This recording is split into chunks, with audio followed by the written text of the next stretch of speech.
Sandro, so ano naman ang basehan ngayon? Iba ba? Panibago ba? At mayroon bang mag-i-endorso nitong bagong reklamo?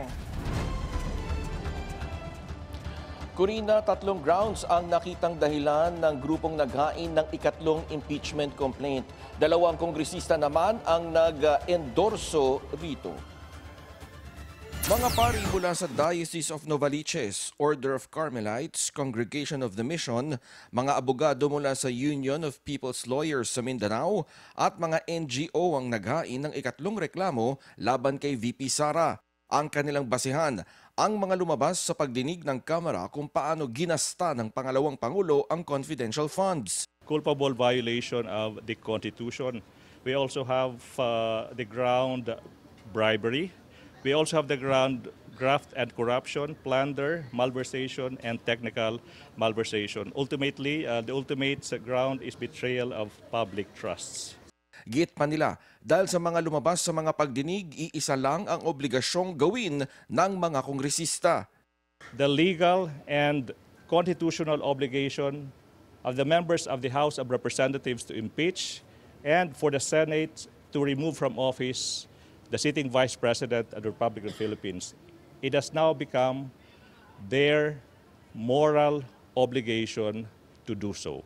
We believe VP Sara committed something illegal and something immoral against the Filipino people. For us, thou shalt not kill, thou shalt not steal, thou shalt not bear false witness. Sa inilabas na pahayag ni House Secretary General Reginald Velasco, dalawa ang nag-endorso sa ikatlong impeachment complaint. Ito'y sina Camarines Sur 3rd District Representative Gabriel Bordado at Ambis OWA Party List Representative Lex Anthony Colada.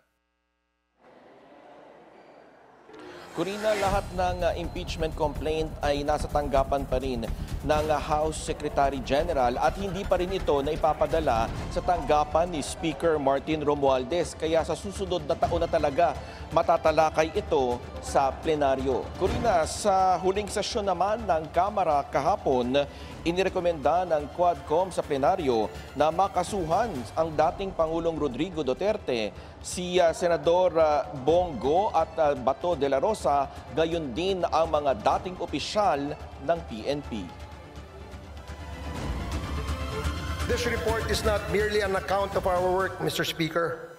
It is a solemn commitment to uncovering the truth, upholding justice, and crafting meaningful legislative solutions to address the scourges of illegal drug proliferation, unlawful land acquisition by foreigners, crimes linked to Philippine offshore gaming operators or POGOs, and extrajudicial killings. Malaman ang naging progress report ng Quadcom sa plenaryo kahapon.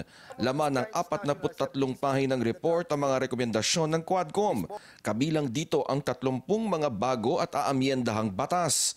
Pinakakasuhan na rin si dating Pangulong Rodrigo Duterte, sina Senador Bongo at Bato de la Rosa, mga dating PNP Chief Oscar Albayalde at Debold Sinas, at mga retired police colonel na sina Royina Garma at Edelberto Leonardo. Si Hermina Muking Espino isinama rin sa pinakakasuhan. The investigations brought to light a harrowing narrative of abuse of power and institutional impunity during the Duterte administration. Witness testimonies corroborated by evidence revealed a system that incentivized the killing of suspected drug personalities, a system modeled after the so-called Davao template and replicated nationwide. Ang mga pulis na sangkot sa pagpatay kay Wesley Barayuga pinakakasuhan rin.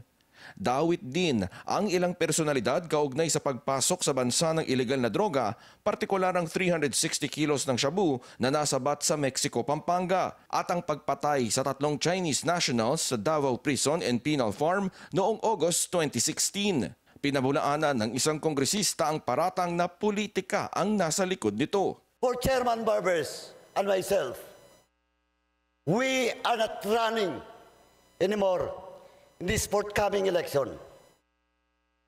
Ano po ang para sa amin? This is all about for the love of country. to protect the future generations. Kaya po, ang panawagan, tuloy ang Quadcom, tuloy ang laban. Kinestyon naman ng isa pang mambabatas kung talaga nga bang matagumpay ang war on drugs. Kakampi ako ng dating administrasyon kapag pinag-uusapan po ang pag-alis ng droga sa ating bansa. Ang hindi ko lang maintindihan kung bakit kinakailangan merong mapatay na more than 30,000 people upang mawala ang drugs na ito. Nawala ba ang drugs? Hindi. Nandun pa rin. Corina, na-adapt na ng plenaryo itong ang rekomendasyon ng Quadcom at tinatasan ang Secretary General na mabigyan ng kopya ang mga ahensya ng gobyerno para nga makasuhan na ang mga dapat makasuhan. Corina. Okay, maraming salamat Sandro Ochona. Nag-uulat ng live mula sa Batasang Pambansa.